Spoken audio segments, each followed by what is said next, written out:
Boa noite, eu sou a professora Silvia, sou acadêmica do curso de Letras Português pela Universidade Federal do Maranhão e estou no período de estágio 2, que é o ensino médio, e eu escolhi a turma do terceiro ano para trabalhar com vocês. Um conteúdo, ele é um pouco amplo, mas irei trabalhar ele de forma resumida. E espero que vocês participem, que vocês possam de fato compreender, entender o conteúdo que eu irei abordar com vocês hoje. Então vamos lá para uma aula e eu quero que vocês participem bastante. Então vamos lá. A nossa aula de hoje eu irei abordar com vocês o assunto variações linguísticas. Alguém aqui já ouviu falar sobre que assunto é esse, variações linguísticas? Já ouviu falar alguma coisa a respeito desse tema? Então, vejamos, né? O tema variações linguísticas. O que é a variação linguística?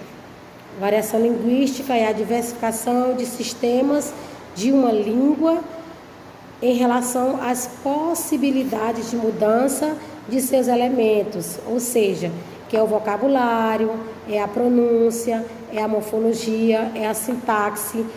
E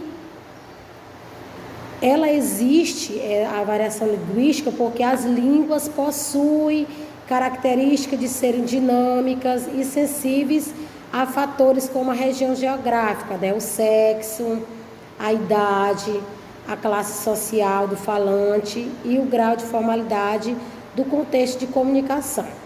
Por que a gente fala sobre os fatores? Porque depende muito do local em que a pessoa mora, depende muito da classe social, do contexto em que esse indivíduo ele está inserido dentro da sociedade. Então, a linguagem, ela aqui que é falada, ela depende muito dessa região geográfica. Vejamos, né, então, né, que o importante para você é que entenda que a linguagem é adequada a cada situação de comunicação, que você não pode sair por aí, por exemplo, carregado de termos técnicos que são restritos a determinados grupos, pois não será entendido.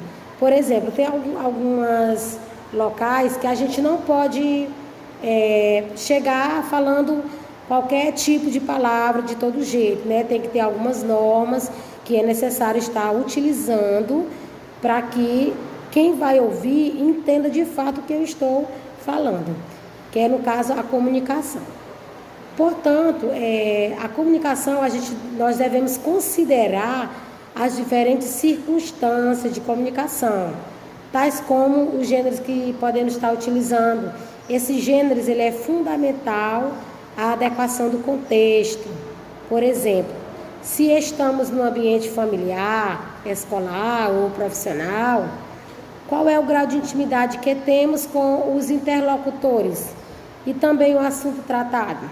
Considerando as várias situações da linguagem, nós podemos estar utilizando algumas linguagens, que é a linguagem formal ou a linguagem informal.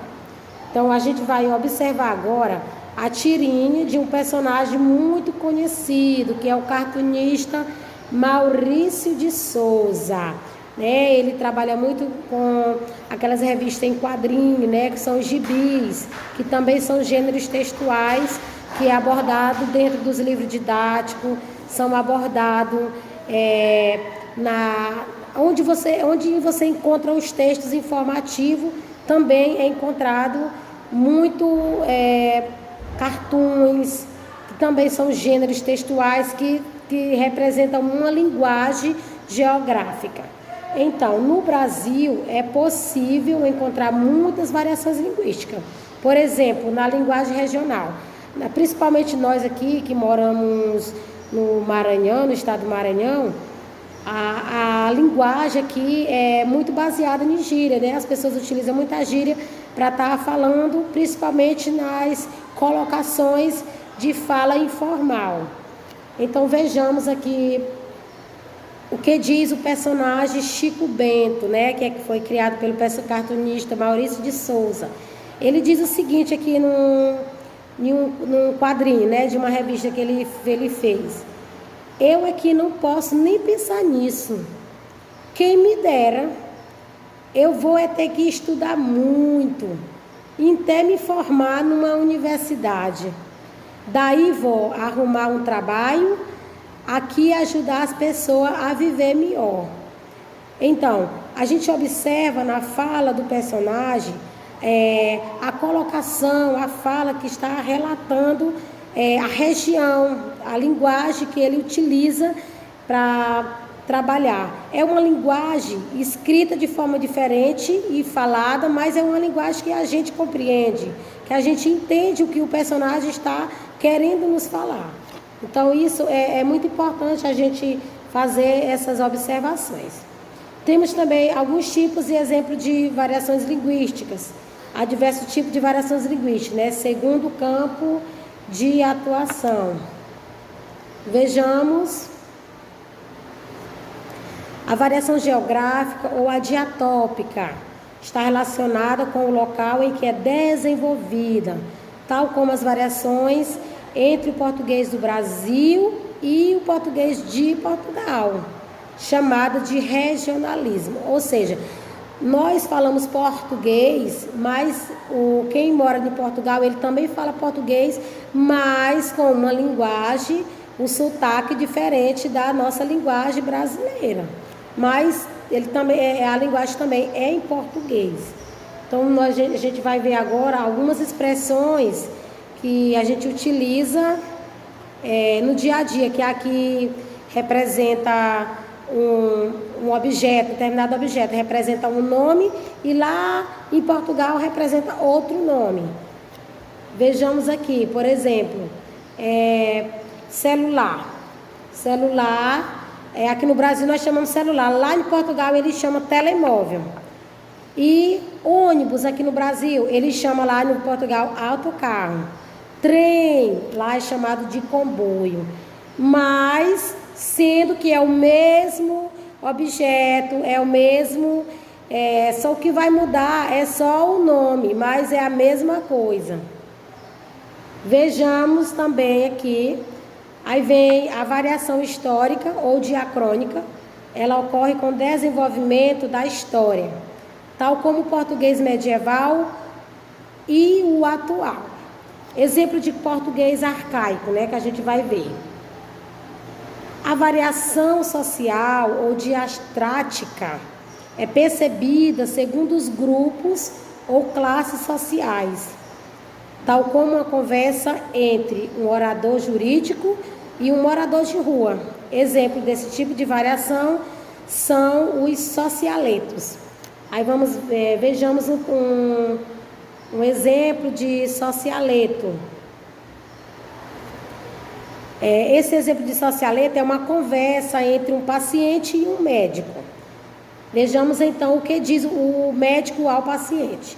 De acordo com o laudo, você está com um processo de intusmência e resultante de lesão inflamatória e necrose subcutânea. Meu Deus, doutor, e quanto tempo de vida eu tenho? Ah, não se preocupe, é só um furúnculo. O que é que quer representar? A gente percebe que nem sempre o que o médico fala na sua linguagem científica, o paciente vai entender. Então é necessário que ele, na maioria das vezes, ele entre na linguagem regional para que aquele paciente entenda o que ele está querendo falar para ele. Então isso, a gente, como já citei anteriormente, depende muito da localidade. A gente não pode chegar por aí também, como eu já citei, falando qualquer palavra em locais que não são adequados. Vejamos, né? Então temos a variação situacional ou diafásica.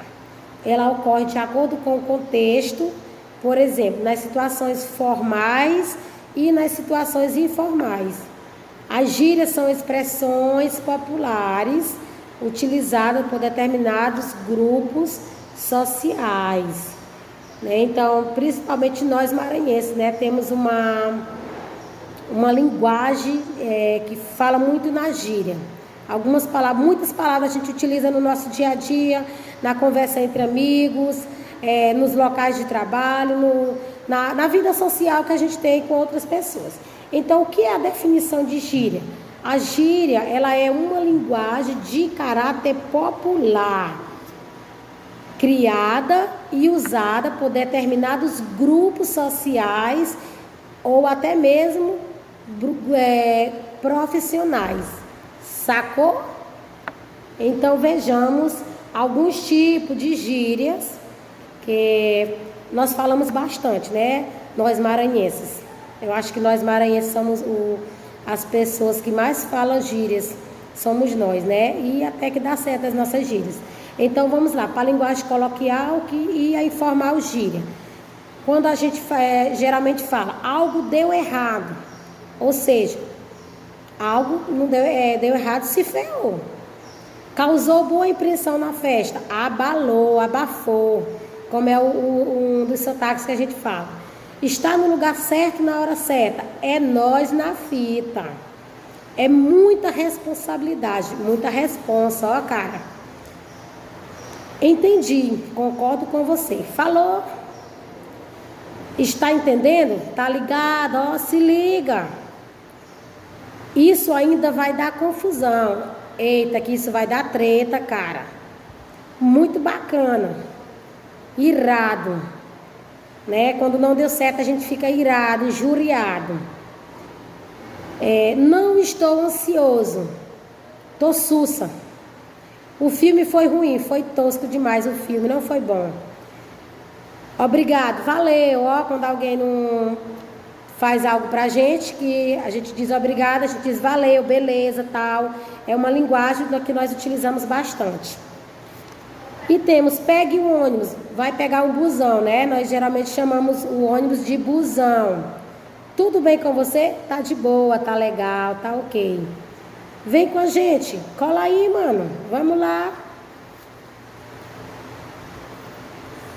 Aí nós temos também a linguagem formal e a linguagem informal. Vamos abordar um pouquinho sobre essa linguagem.